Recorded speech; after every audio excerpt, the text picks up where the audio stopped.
자, 수동결산 파트 두 번째 시간 시작하겠습니다. 자, 일단 가질금, 가수금, 네, 현금, 가부족 뭐 이런 거 할 건데요. 일단 첫 번째로 가질금, 가수금이에요. 우리가 미결산 비만 계정 표시금지 원칙이라는 게 있죠. 재무상태표의 작성 기준 중에 하나가 미결산 비만 계정 표시금지라는 원칙이 있습니다. 이거는 이제 기본적으로 가지급금이나 지금 보시는 가수금, 그리고 마지막으로 현금 과부족, 요런 애들을 이제 표시하지 말라는 얘기예요. 12월 31일까지는 얘들을 싹 다 없애줘야 된다라는 얘기입니다. 없애줘야 된다는 얘기는 가지급금은 대변에, 가수금은 차변에 뭐 이렇게 가라는 얘기거든요. 이번 테마는 그 문제가 되겠습니다. 자, 볼게요. 조금 이제 입력 실습도 같이 한번 해볼게요. 두일 상사. 자, 바꿔놓고 할까요? 왠지 여기 나올 것 같아요. 가지금 잔액이 50만원은 여기서 잘라봅니다. 자, 왜 자르냐면 가지금 잔액 50만원 있다는 얘기는 무조건 얘 없애고 시작하라는 얘기예요. 그래서 자, 가지급금, 대변의 가지급금, 거래처는 따로 없어요. 50만원 이렇게 걸고 시작하라는 얘기예요. 이게 제일 중요합니다. 그 다음에 나머지, 자, 여기 보시면 디자인 가구의 외상매입금 지급액, 이 디자인 가구랑 거래처의 외상매입금을 갚은 걸로 판명됐다, 뭐 이런 내용이거든요. 자, 그러면 차변에 외상매입금 상환을 할 때는 차변에 가죠. 같은 금액. 자, 그 다음에 거래처가 주식회사 디자인 가구예요. 예. 자, 이렇게 됩니다. 요거를 분개해서 입력하라는 얘기입니다. 자, 그래서 이거 입력 한번 해볼게요. 자, 일반 존표 입력 12월 31일. 자, 차변에, 대변부터 갈게요. 대변에 134 가지급금. 사실 저는 코드를 외웠는데 가지급 이렇게 치셔도 됩니다. 해서 50만원이었죠. 네, 50만원. 자, 입력해주고 차변에 외상매 이렇게 치시면 외상매출금, 외상매입금 나오죠. 맨 밑에 있는 거. 아니면 코드가 이제 251번이에요. 그래서 그거를 뭐 암기하시고 계셔도 도움이 되겠죠. 자, 그 다음 그냥 가시면 안 돼요. 자, 디자인 가구라는 거래처가 있죠. 채권 채무기 때문에 거래처 걸어줘야 됩니다. 그래서 디자인 이렇게 치시면 주는 안 치셔도 됩니다. 이렇게 마무리가 돼서 완료가 되겠다. 이렇게 하시면 되겠습니다. 자, 됐고요. 자, 다음 회사 수호상사로 가볼게요. 수호상사. 자, 이것도 한번 볼게요. 자, 이것도 1104. 이것도 한번 입력해 볼게요. 1104. 자, 기말 현재 가수금 잔액 20만원은, 자, 여기서 끊어볼게요. 왜 끊냐면 얘를 남겨두면 안 되니까요. 그죠? 그대로 차변의 가수금하고 없애줘야 됩니다. 미결산 비만 계정 표시금지 원칙에 입각해서 없애줘야 되겠고요.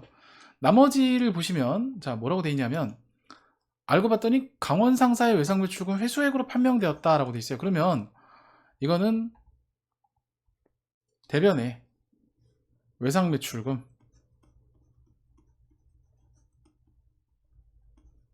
같은 금액으로 해주시고 거래처가 강원 상사로 설정해 주셔야 됩니다. 자, 이 얘기예요. 가수금을 없애고 외상매출금을 감소시켜주고 그런 얘기인데, 자, 어떻게 진행되는지, 자, 입력 한번 해볼게요. 일반 존표 입력 12월 31일. 일단 차변에 가수금, 자, 이렇게 치시면 됩니다. 257번이죠. 그 다음에 20만원 이렇게 들어가 주고요. 그 다음에 대변에, 자, 108번이 외상매출금이죠. 여기서 거래처가 강원 상사. 자, 이렇게 입력해 주면 된다는 거예요. 분개는 사실, 그쵸, 입력하는 거 어려운 건 아닌데 분개가 어렵죠. 그죠? 자, 미결산 비만 계정 표시금지 원칙 생각하시고, 자, 103회로 갈게요. 충정물산. 자, 가지급 잔액 44,000원은 여기서 일단 무조건 자르고 봐요. 이런 문제가 나오면. 그러면 대변의 가지급금 44,000원 하고 걸고 시작하면 됩니다. 그럼 이제 나머지 차변밖에 없으니까 고민을 할 수가 있겠죠. 자, 알고 봤더니 어떻게 됩니까? 영업부 직원의 시외교통비 지급액으로 판명됐대요. 자, 그럼 얘는 뭐가 되냐면 뭐가 돼요? 여비교통비가 되는 거죠. 예, 여비교통비가 되는 겁니다. 그래서 이 부분은 차변에 자, 여비교통비, 왜냐면 시외교통비 지급액이니까 여비교통비가 맞아요. 같은 금액. 비용이니까 뭐 따로 거래처 걸지 않습니다. 이렇게 마무리를 하시면 되겠어요. 자, 그 다음 갑니다. 다음 유리상사. 기말 현재 가수금 계정 잔액 50만원은 여기서 잘라요. 잘라주시고, 가수금 계정이 50만원이니까 일단 가수금 차별을 놓고 시작합니다. 50만원. 자, 그 뒷얘기를 볼게요. 뭐라고 되어 있냐면 뭐래요? 차기 매출과 관련하여 거래처 인천 상사로부터 수령한 뭐라고요? 계약금이고 선수금이라고 정말 친절하게 나와 있어요. 그럼 뭐 그냥 땡큐 한 거죠. 자, 대변의 선수금이죠. 대변의 선수금 금액은 같으니까 생략하고요. 자, 그 다음에 그냥 가시면 안 돼요. 뭐예요? 인천 상사로부터 받은 계약금이기 때문에 채권 채무죠. 인천 상사. 요거 입력하고 넘어가 볼게요. 자, 102위 유리상사 회사 코드 변경하고 한번 입력해 보겠습니다. 1024. 자, 일반 점포 입력 들어가신 다음에 자, 12월 31일 자, 일단 차변에 가수금 이렇게 없애주고요. 그 다음에 50만원 입력해 줍니다. 대변에 선수금 259번 선수금이죠. 인천상 이렇게 치시고 마무리 하시면 돼요. 여기까지입니다. 자, 우성상사로 넘어가겠습니다. 빠져나오시고요. 자, 우성상사. 자, 기말 가지금 계정 잔액 15만원은 잘라줘요. 자, 그럼 대변의 가지금 하고 시작하면 됩니다. 대변의 가지금 15만원. 그죠? 자, 그 다음에 뭐라고 되어 있습니까? 주식회사 홍상사? 홍상사에 대한 외상매입금 지급액. 차변의 외상매입금 거래처 홍상사죠. 그래서 차변의 외상매입금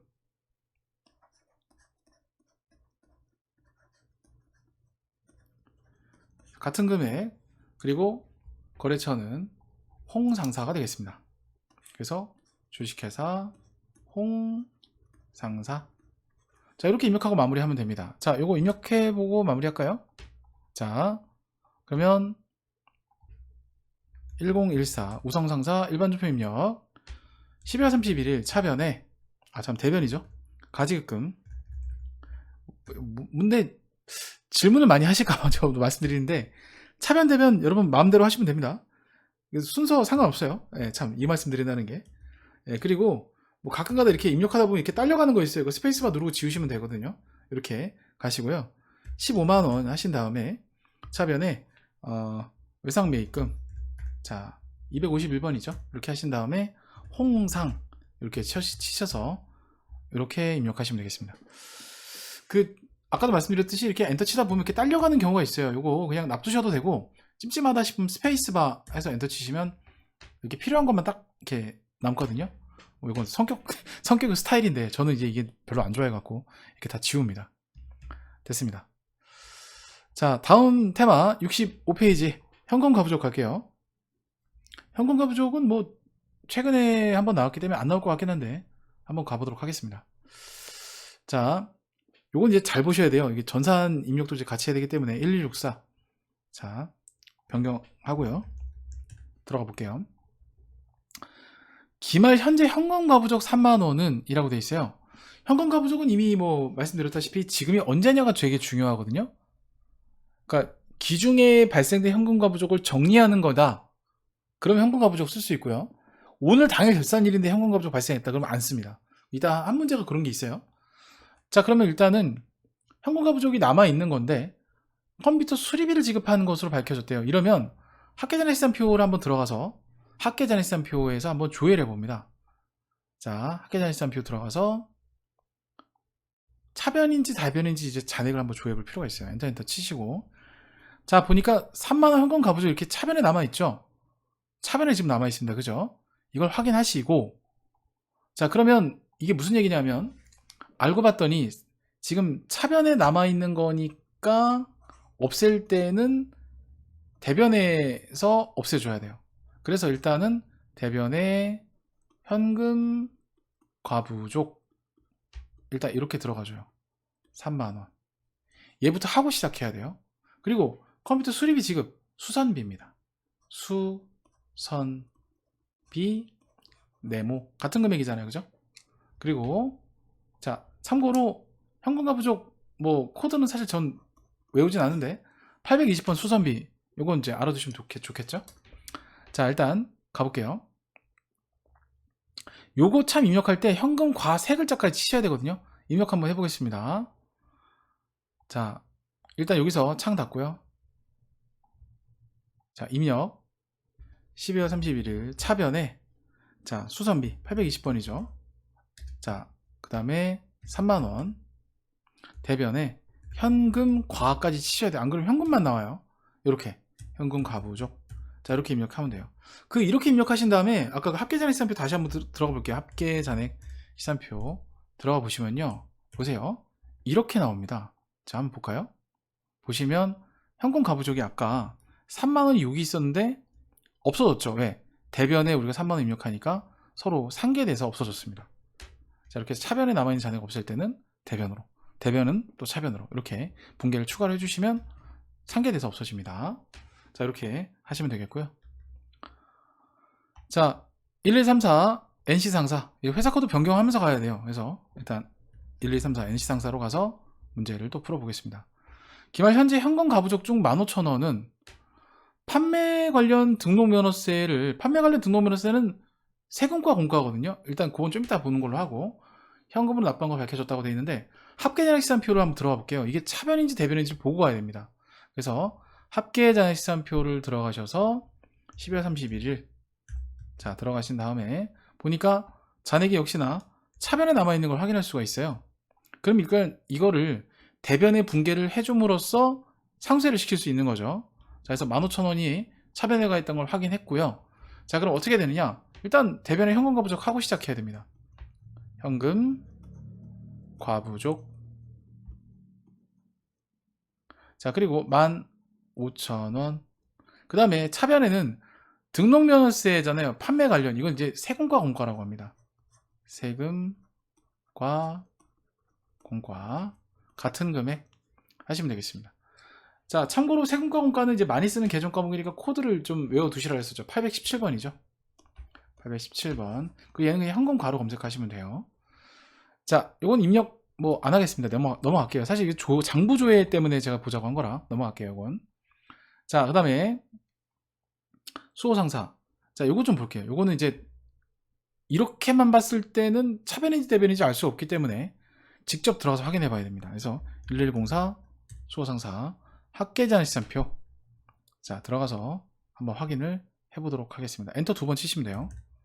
자, 현금 과부족 보니까 이렇게 되어 있는 경우는요, 이게 대변에 가 있다는 뜻이에요. 예, 대변에 현금 과부족이 대변에 가 있는 겁니다.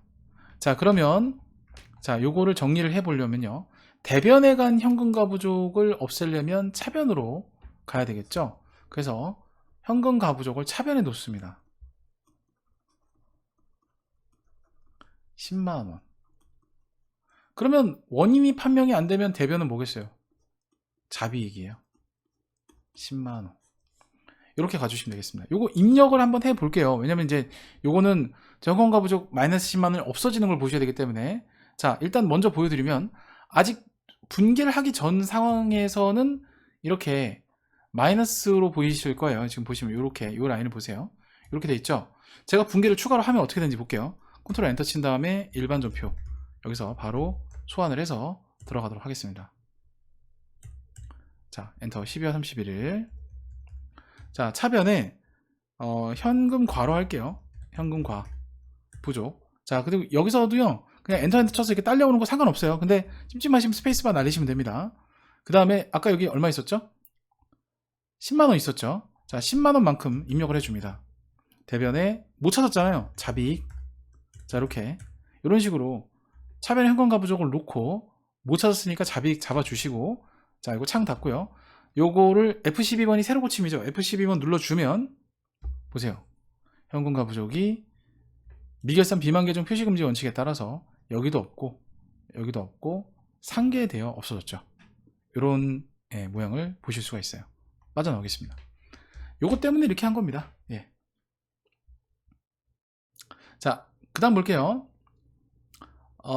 점검상사인데 1094 바꿔놓고 시작하겠습니다.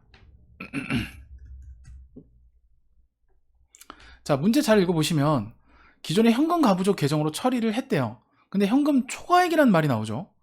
사실 현금 초과액이라는 얘기는 과잉액이라는 뜻이에요. 그래서 이제 현금 초과액은 차변에 이제 오는 게 아니라 대변에 현금 가부족이 오는 경우를 얘기를 해요.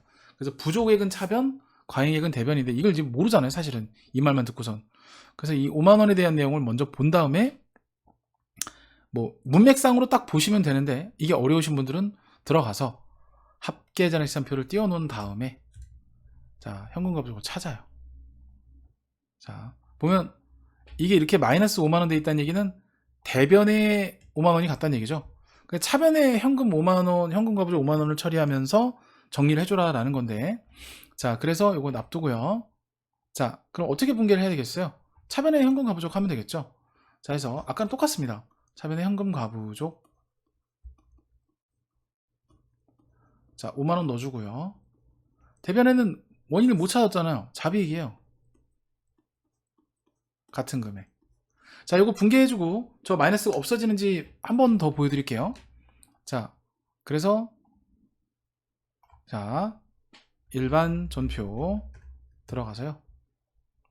자, 12월 31일. 자, 차변에 현금 과하겠습니다. 이번에는 5만원이죠. 5만원. 대변에 못 찾았잖아요. 잡이익. 자, 5만원. 이렇게 분계해주고요. 자, 요거 보겠습니다.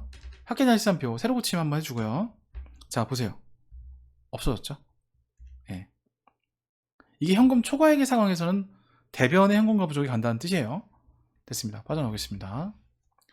자, 106회 백제상사 갈게요. 자, 1064.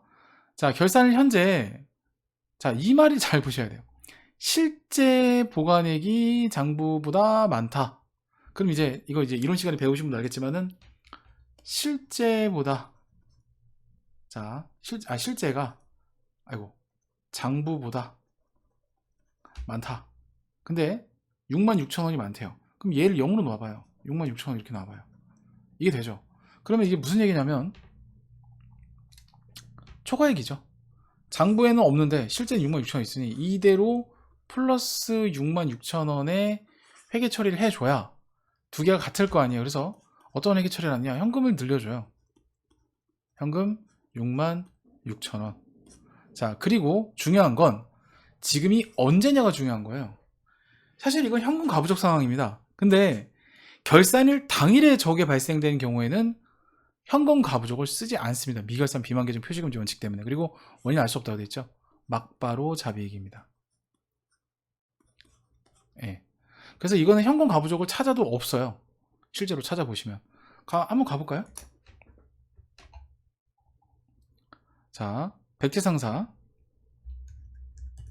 합계잔액시산표 들어가서 엔터 쳐볼게요. 자, 보시면 자, 여기 현금 가부족이 원래 여기 어디쯤 있었죠? 없죠? 그러니까 이거는 없는 게 맞아요. 그리고 결산일 당일날 지금 현재라고 돼 있기 때문에 당일날 발생된 내용이기 때문에 이건 아까 말씀드린 대로 차변에 현금 66,000원, 대변에 잡이익 66,000원 하시는 게 맞습니다. 이건 뭐 분계는 생략하도록 하겠습니다. 자, 1054 무한상사로 넘어갈게요. 기말 현재 현금 가부족 7만원은 단기 차입금액의 이자 지급으로 판명되었다. 사실 이제 이것도 뭐 들어가서 보는 게 제일 확실하죠. 들어가서 엔터 2번 치고 현금 가부족 보니까 차변에 지금 7만원 남아있는 거 확인했어요. 그죠? 그럼 이거 대변에 보내서 없애주면 되겠죠? 자, 그래서 이건 뭐 분계는 생략하고 입력을 생략하고 분계만 할게요. 자, 얘는 그래서 어떻게 하면 된다? 대변으로 보내요. 현금, 과부족. 너무 힘을 줬더니 이게 그냥 자동으로 실행이 되네요. 자, 이자 지급액이니까 이자 비용이에요. 자, 요렇게 정리를 해주시면 되겠습니다. 자, 102회로 넘어가겠습니다. 아마 이게 현금과 부족 테마의 이제 마지막이고 기타 결산거래 요것만 남은 것 같아요. 자, 갑니다. 자, 결산 현재까지 현금 가부족으로 처리한 현금 부족액 10만원 원인을 밝히지 않았다. 사실 현금 부족액이라고 하면은 차변이에요. 그래서 잡손실이 되는데 이게 이제 감이 안 오시는 분들은 102회를 가보셔야지 알 수 있겠죠. 그래서 102회에 자, 유리상사를 들어가 보겠습니다. 합계전 일산표 엔터 2번 치시면 돼요. 자, 현금 가부족이 10만원이 이렇게 지금 보이실 거예요. 그죠? 자, 보이죠? 자, 10만원. 이게 대변으로 가야 된다는 얘기죠. 그래서 자, 현금 가부족을 대변으로 보내겠습니다.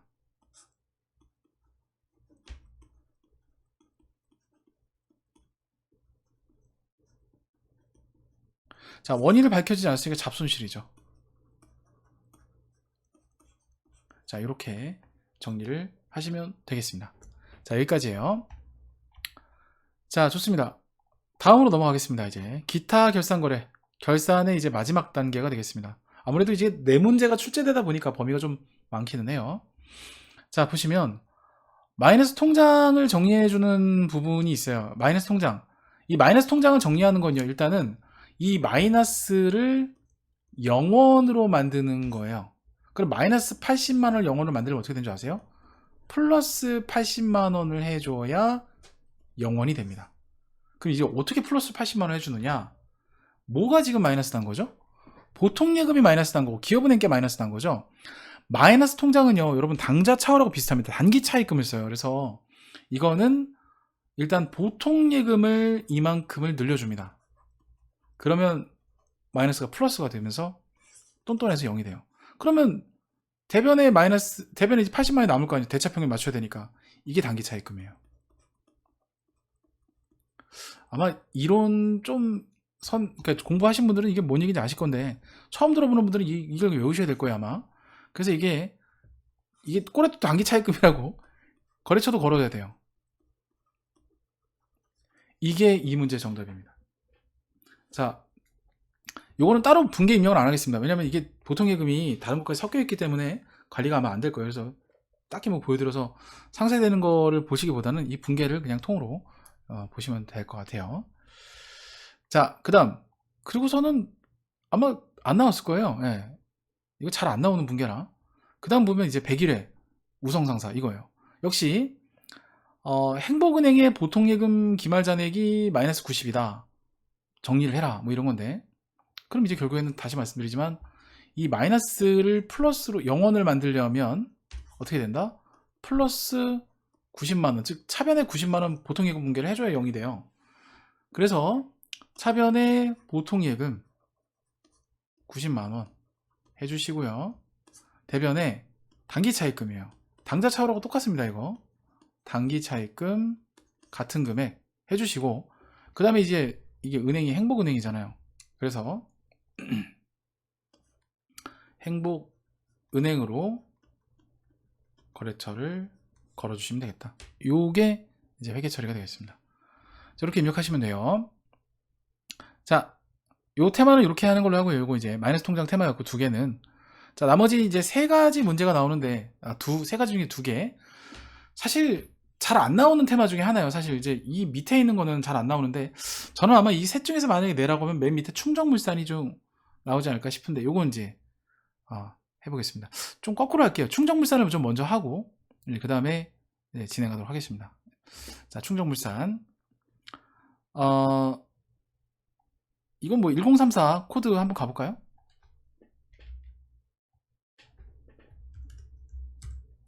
합계자산표를 띄워볼게요. 인출금 계정이 있는지 한번 보고 싶어서 제가 간 겁니다. 스크롤 좀 내려보시면요, 여기 보시면 인출금 50만원 남아있는 거 보실 수 있어요. 있죠? 자, 요거를 이제 정리하라는 건데, 지금 마이너스 떴죠. 요거 지금 차변에 떴어요. 자, 인출금을 정리를 해라 라는 말이 나오죠. 정리를 해라. 그럼 인출금을 정리하라는 얘기는, 자, 이걸 보시고 하셔야 되는데, 지금 차변에 인출금이 있으니까 이게 마이너스가 뜨려면 대변에 50만원 분개를 해줘야 돼요. 그럼 이제 얘가 0이 될 겁니다. 그럼 대변에 인출금 분개를 해주라는 거거든요. 그럼 이거 어떻게 해주느냐? 자, 이렇게 됩니다. 차변 인출금을 대변으로 정리할 거면 인출금 대변 50만원, 자본금을 정리하다 자본금 50만원, 이렇게 해주라는 얘기거든요. 이게 정답이에요. 자, 이거 입력을 하기 전에 자, 내용 좀 보고 할게요. 자, 보시면 이게 왜 이렇게 되는지 더블 클릭을 해보면요, 이 분계를 보실 수가 있어요. 그리고 10월 10일 지금 보면 대표자 인출 지급이 한 번 더 더블 클릭 해볼게요. 이게 무슨 얘기냐면 보통 예금에서 대표자가 개인적으로 돈을 빼갔다는 얘기예요. 자본의 감소죠. 장사 미천을 빼갔다는 얘기니까 자본의 감소예요. 근데 평소에는 인출금을 씁니다. 바로 자본금으로 처리를 안 해요. 그랬다가 기말에 한꺼번에 일괄 대체를 합니다. 그래서 요거를 이제 입력을 해주면, 자, 일반 존표 입력으로 들어가서, 자, 일단 아까 차변에 자본금 331번이에요 50만원, 대변에 338 인출금, 요 분계가 이제 아까 제가 손으로 써드린 분계를 입력한 거거든요. 이렇게 입력하고 합계자산표를 새로 고침을 하잖아요. 그럼 보세요, 아래쪽 쭉 내려보시면 인출금 지금 정리가 됐죠. 이렇게, 이게 인출금 계정의 정리라고 합니다. 한동안 이게 안 나왔기 때문에 아마 이번 시험에 이게 나올 가능성이 저는 있다고 좀 보거든요. 그래서 요거를 원리를 좀 이해하시고, 더블 클릭해보면 지금 보시면은 차변에 갔던 게 대변에 이제 정리가 되면서 0이 됐죠. 요런 그림을 보실 수가 있습니다. 그래서 일단 이렇게 봤고요. 저는 이거 출제 가능성이 있으니까 한번 좀 눈여겨보시고요. 자, 이제 외화 관련된 문제를 풀어드릴 건데, 사실 이제 이것 때문에 제가 앞전에 강의를 좀 잘랐어요. 자, 할 말이 좀 많은데, 자, 간단하게 좀 정리를 해드릴게요. 화이트보드가 좀 따로 뭐 해서 메모장으로 좀 대체하겠습니다. 메모장을 좀 꺼내서 좀 보여드릴게요. 우선 이론 때 한번 말씀을 드리긴 했었습니다. 근데 간단하게 좀 정리를 해드릴게요. 요거 이제 전산회계 2급보다 1급에 가서 좀 많이 사용되는데, 일단은 외화 같은 경우에는 외화 자산이냐, 외화 자산이냐, 아니면 외화 부채냐, 이게 이제 관건이에요. 사실 이제 이건 제가 동영상에도 첨부를 하긴 했는데, FAT 쪽에서도. 그 다음에 환율 변동이 변수가 됩니다. 환율이 오르느냐, 환율이 떨어지느냐, 이거에 따라 변수가 돼요. 일단 이게 기본 옵션입니다. 그럼 일단은 외화자산이라는 얘기는 내돈, 외화 내돈이잖아요, 그죠? 그리고 여기 보시면 외화자산일 때 환율이 올라요. 그럼 이거 플러스죠. 땡큐죠. 환율이 떨어져요. 이거 마이너스예요. 자, 이것도 외화부채, 이걸 생각해야 돼. 내가 갚아야 될 돈인데 환율이 올라? 좋은 게 아니죠. 마이너스. 얘는 내가 갚아야 될 돈이 있는데 환율이 떨어져? 그러면 이거는 나한테 좋은 거죠. 땡큐한 거죠. 이걸 일단 생각해야 돼요. 이게 첫 번째. 그리고 이런 상황에서 우리가 두 가지의 이제 상황이 생깁니다. 첫 번째는 환전이라는 상황이 생겨요. 실제 환전. 이걸 뭐라고 하면 실현 손익이라고 합니다. 실현. 환전. 그 다음에 환전을 해서 얻는 이익이 있으면 이걸 뭐라고 하냐면 외환 차익이라고 합니다. 외환 차익. 요거는 전산회계 2급 시험에는 잘 안 나오는 문제예요. 예. 사실 지금 이제 결산 두 가지는 외화 환산 손익인데, 사실 전산회계 2급의 외화 환산 손익은 좀 오바이긴 해요. 예, 전산회계 1급 정도는 돼야 되는데 너무 좀 오바이긴 해요, 사실은. 그 다음에 평가를 해보는 게 있어요. 평가를 다른 말로 뭐라고 하냐면 이제 환산이라고 하는데, 환산. 이거는 미실현이에요. 아직 환전을 안 했는데 12월 31일에 따져보는 거예요. 이걸 뭐라고 하면 외화 환산 이익이라고 합니다. 이게 일단 제일 중요해요. 그러니까 내가 환전을 했는데 이익을 봤어. 그러면 환차익이라, 외환차익. 근데 12월 31일에 환율로 따져봐. 왜 이렇게 귀찮은 걸 따져요? 회계정보 이용자들의 경제적 의사결정에 유용한 정보 제공을 위해선 단기매매 증권의 평가가 그랬듯이 12월 31일에 다 평가를 해줘야 돼요. 감가상각, 대손상각 다 그래서 하는 겁니다. 그래서 이렇게. 자, 그럼 반대의 경우도 있을 수 있겠죠. 자, 이번에는 마이너스인데 환전을 해. 실현. 그럼 뭐가 되겠어요? 외환 차손이지 뭐. 예. 실제 손해 보는 거. 그 다음에 평가를 해. 또 평가라는 게 이제 환산. 우리는 평가만 시험에 나와요. 얘는 아직 돈을 바꾼 게 아니니까 미실현. 요게 바로 외화 환산 손실입니다. 그럼 이제 이게 이제 어떻게 되냐면 반대가 되면 되는 거예요. 그럼 얘가 이 상황으로 오면은 이렇게 되는 거고, 얘가 이 상황으로 오면 이렇게 되는 거예요. 요 상황이냐 요 상황이냐. 그럼 외화부채 같은 경우도 갚아야 될 돈인데 환율이 올라. 그럼 나는 안 좋은 거잖아. 그럼 바꿨어. 외환 차손. 따져봤어. 외화 환산 손실. 환율이 오르고 있을 때 부채는. 반대로 환율이 떨어지고 있는데 부채는 평가를 했을 때는 이익, 환산 이익. 그죠? 환전을 했을 때는 외환 차익이 되는 거죠. 이거를 좀 이해하시면은 지금부터 두 문제를 풀 때 좀 이해가 될 겁니다. 됐죠? 자, 그러면 요걸 이제 뭐 일시정지 해놓고 메모하시던가 하시던 걸 하고요. 저는 바로 문제풀이 들어갈게요. 자, 일단 NC 상사부터 하겠습니다. 1, 2, 3, 4. 자, 이건 입력도 한번 해볼게요. 아이고. 자, 들어가 보겠습니다. 자, 일단 외상매출금이래요. 외화 자산입니다. 외상매출금 참. 미국 브리츠사의 외상매출금 2천만원 이 포함되어 있다고 되어 있습니다. 근데 미화가 2만 달러래요. 여기서 중요한 건 그러면 환율을 계산해야 돼요. 그 어떻게 나누냐면 2천만 원에서요 나누기 미화를 나눠요.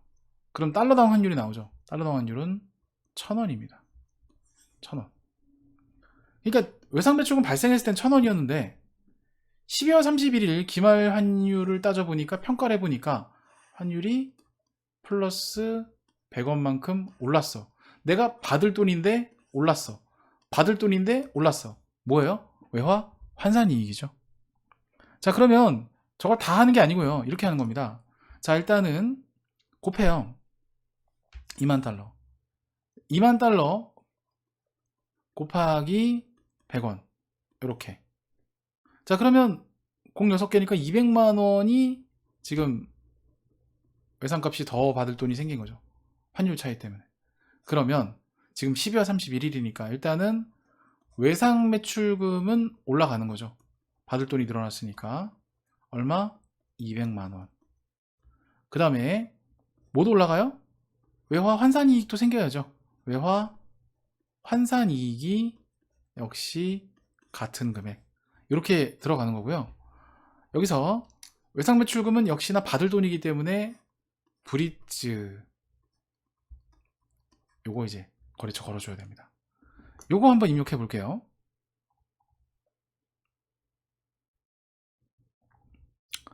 자, 12월 31일이고요. 자, 차변에 외상 매출금, 그 다음에 자 브릿지 이렇게 해주시고 미국 브릿지사. 그 다음에 이건 뭐 적용은 스페이스바로 대충 건너뛰시고 아니면 커서로 이렇게 옮기셔도 됩니다. 커서. 자, 그리고 200만원 대변에 외화환까지 치세요. 그럼 환산이익 바로 우리가 고를 수 있습니다. 여기까지예요. 여기까지 하시면 되겠고 이게 전부 다고요. 자, 빠져나오시고 한 문제 더 풀고 이제 결산자료 입력 조금 마무리 할게요. 자, 백제상사 기말 외상 매입금 딱 어떤 느낌 들죠? 아, 이거 빚이다, 부채다. ABC사의 외상 매입금 1100만원 미화 10,000달러가 포함되어 있는데 1250이래요. 환율 손실입니다. 그죠? 자, 볼게요. 이거 환율이 지금 얼마냐? 1100원이죠? 왜냐면 이걸 나누시면요, 나누면 달러당 환율이 1100원이 나와요. 네. 1100원인데 선생님 환율이 올랐는데 왜 손실인가요? 빚이잖아. 빚. 갚을 빚이 늘어났잖아요. 그죠? 그러니까 얼마 늘어났어요? 150원만큼이 빚이 더 늘었죠. 마이너스예요. 요거가 되게 중요하죠. 그 10,000달러 그 곱해요. 두 개를. 네. 그 10,000달러 곱하기 150원 150만원. 그럼 마이너스 150만원이에요. 아마 전산회계 2급에서는 외환 차손익은 안 나오고 기말 결산 때 외화 환산 손익이 나오는데 지금 보면 거의 뭐 뜨문뜨문 나오기 때문에 이번 시험은 안 나올 가능성이 커요. 근데 혹시 또 이번 시험 떨어서 다음 시험 볼 수도 있잖아. 그죠? 근데 안 나오길 바라야죠. 너무 어려우니까. 그죠? 자, 그래서 요거는 일단 외상값이 늘었어요. 외상값이 150만큼 더 늘은 거죠. 갚을 돈이 150. 자, 그리고 손해를 본 거죠. 외화 환산 손실 150. 자, 이렇게 들어가시면 되겠고요. 거래처도 걸어줘야 됩니다. 이것도 엄연히 줄 돈이기 때문에 미국의 ABC사, 그래서 ABC 걸어주면 돼요. 자, 요거 입력하고 마무리 해볼게요. 자, 백지상사 바꿔줄게요. 1064. 자, 일반주표 입력 들어가시고 12월 31일. 자, 일단 차변 갈게요. 외화환 갈게요. 환산 손실이죠. 자, 그리고 요거는 150만원. 대변에 251번이 외상 매입금이에요. 그래서 A, B, C 이렇게 하시면 되겠습니다. 여기까지예요. 자, 빠져나오고요. 자, 이렇게 해서 여러분들 결산까지 다 했어요. 이제 남은 거는 단 하나.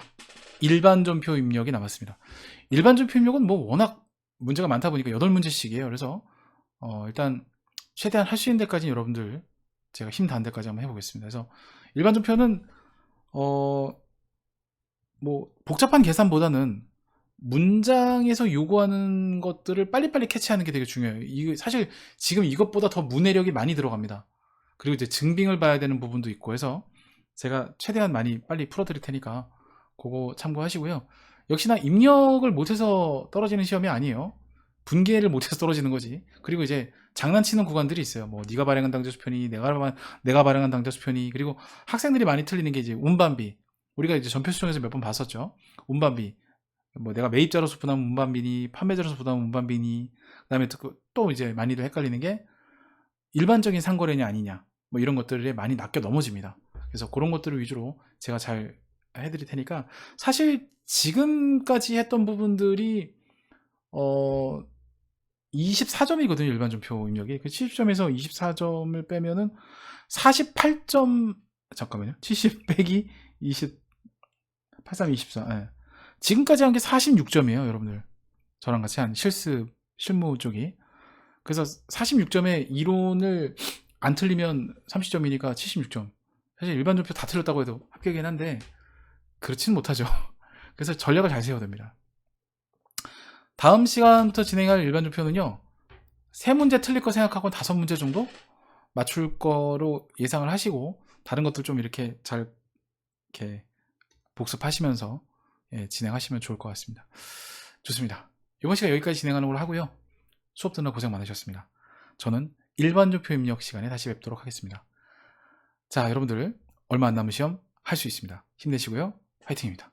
안녕. 다음 시간에 뵐게요.